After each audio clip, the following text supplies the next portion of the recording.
शेर और काले बाघ की खतरनाक जंग बहुत समय पहले पहाड़ों के बीच एक विशाल जंगल हुआ करता था। उस जंगल में तरह तरह के जानवर रहते थे। जंगल का राजा था सूर्यवीर नाम का एक सुनहरा शेर। सूर्यवीर अपनी ताकत के लिए ही नहीं, बल्कि अपनी समझदारी के लिए भी जाना जाता था। जंगल में रहने वाला कोई भी जानवर मुसीबत में होता तो सूर्यवीर उसकी मदद जरूर करता। लेकिन एक दिन जंगल के उत्तर की तरफ से एक ऐसी खबर आई जिसने सभी जानवरों को डरा दिया। पहाड़ों के पीछे रहने वाला कालदंत नाम का एक विशाल काला बाघ अपनी सेना के साथ जंगल की तरफ बढ़ रहा था। कालदंत बहुत चालाक और खूंखार था। वो जहां जाता वहां के छोटे जानवरों को डराकर अपना शासन कायम कर लेता था। एक शाम जंगल की सीमा पर रहने वाला हिरण तेजी से भागता हुआ सूर्यवीर के पास आया। वो घबराते हुए बोला, महाराज, कालदंत की सेना जंगल की सीमा तक पहुंच चुकी है। उसके साथ दर्जनों शिकारी बाघ और जंगली जानवर हैं। सूर्यवीर ने शांत होकर पूछा, क्या वो जंगल में घुस चुका है? हिरण ने कहा, अभी नहीं, लेकिन उसने अपना संदेश भेजा है। तभी एक संदेशवाहक वहां पहुंचा। उसने कहा, कालदंत का आदेश है कि सूर्यवीर आज रात तक जंगल छोड़ दे। अगर उसने ऐसा नहीं किया तो कल सुबह से ये जंगल कालदंत का होगा।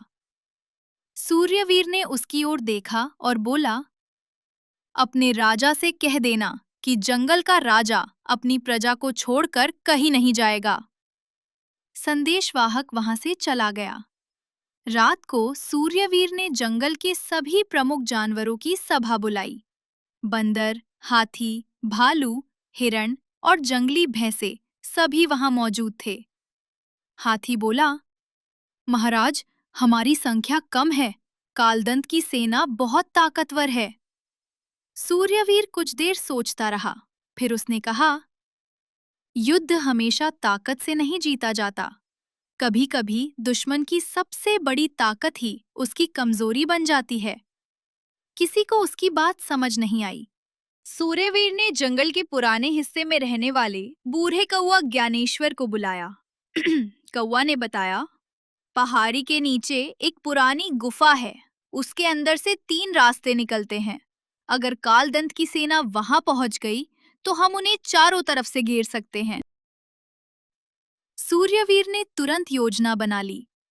अगली सुबह कालदंत अपनी गर्जना के साथ जंगल में घुस आया। वो जोर से दहाड़ा, सूर्यवीर, बाहर आओ, आज तुम्हारा राज खत्म होने वाला है। लेकिन सूर्यवीर सामने नहीं आया।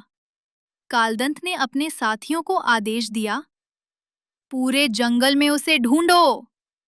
उसकी सेना अलग अलग दिशाओं में फैल गई।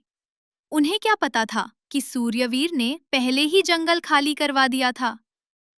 कुछ ही देर बाद कालदंत को जंगल के बीच एक खुला मैदान दिखाई दिया। उसने सोचा कि यही सूर्यवीर का ठिकाना है। वो अपनी पूरी सेना के साथ वहां पहुंच गया। तभी चारों तरफ से पेड़ों के पीछे छिपे हाथियों ने जोर जोर से चिंघाड़ना शुरू कर दिया। कालदंत के साथी घबरा गए। कालदंत समझ गया कि उसे फंसाया गया है। वो दहाड़ते हुए बोला, सूर्यवीर, सामने आओ। तभी एक चट्टान के ऊपर सूर्यवीर दिखाई दिया। उसने कहा, कालदंत, तुम्हारे पास ताकत और सेना है, लेकिन तुम्हारे साथी तुम्हारे लिए नहीं लड़ रहे। वे सिर्फ तुम्हारे डर की वजह से तुम्हारे साथ हैं। कालदंत गुस्से से सूर्यवीर की तरफ झपटा। दोनों के बीच भयंकर मुकाबला शुरू हो गया। एक तरफ जंगल का सुनहरा शेर तो दूसरी तरफ विशाल काला बाघ। कालदंत ताकतवर था, लेकिन सूर्यवीर ज्यादा तेज और फुर्तीला था। कुछ देर के घमासान युद्ध के बाद सूर्यवीर ने कालदंत को जमीन पर पटक दिया, लेकिन सूर्यवीर ने उसे नुकसान नहीं पहुंचाया। उसने कहा, मैं तुम्हें हरा सकता हूं, लेकिन तुम्हें मारना मेरी जीत नहीं होगी। अगर तुम अपने साथियों को वापस ले जाओ और किसी दूसरे जंगल पर कब्जा ना करने का वादा करो तो मैं तुम्हें जाने दूंगा। कालदंत कुछ देर तक चुप रहा। तभी उसके पीछे खड़ा एक बूढ़ा बाघ आगे आया। उसने कहा, कालदंत, हम तुम्हारे साथ इसलिए आए थे क्योंकि हमें लगा था कि तुम हमें सुरक्षित रखोगे, लेकिन तुमने हमें सिर्फ दूसरों पर जुल्म करना सिखाया। आज पहली बार किसी ने हमें बिना डराए सम्मान दिया है। कालदंत को अपनी गलती का एहसास हुआ। उसने अपना सिर झुका लिया। सूर्यवीर, आज तुमने मुझे सिर्फ युद्ध में नहीं हराया, तुमने मुझे मेरी गलती दिखाई है। कालदंत ने अपनी सेना को वापस जाने का आदेश दिया। सूर्यवीर ने कालदंत से कहा, आज से तुम मेरे दुश्मन नहीं, मेरे साथी हो। कालदंत मुस्कुराया। उस दिन जंगल के जानवरों ने एक बात सीखी, जिस ताकत से दूसरों को डराया जा सकता है, उसी ताकत से किसी की जिंदगी भी बचाई जा सकती है। और उस दिन के बाद सूर्यवीर और कालदंत ने मिलकर जंगल की रक्षा की। दोस्तों, आपको हमारी ये कहानी कैसी लगी?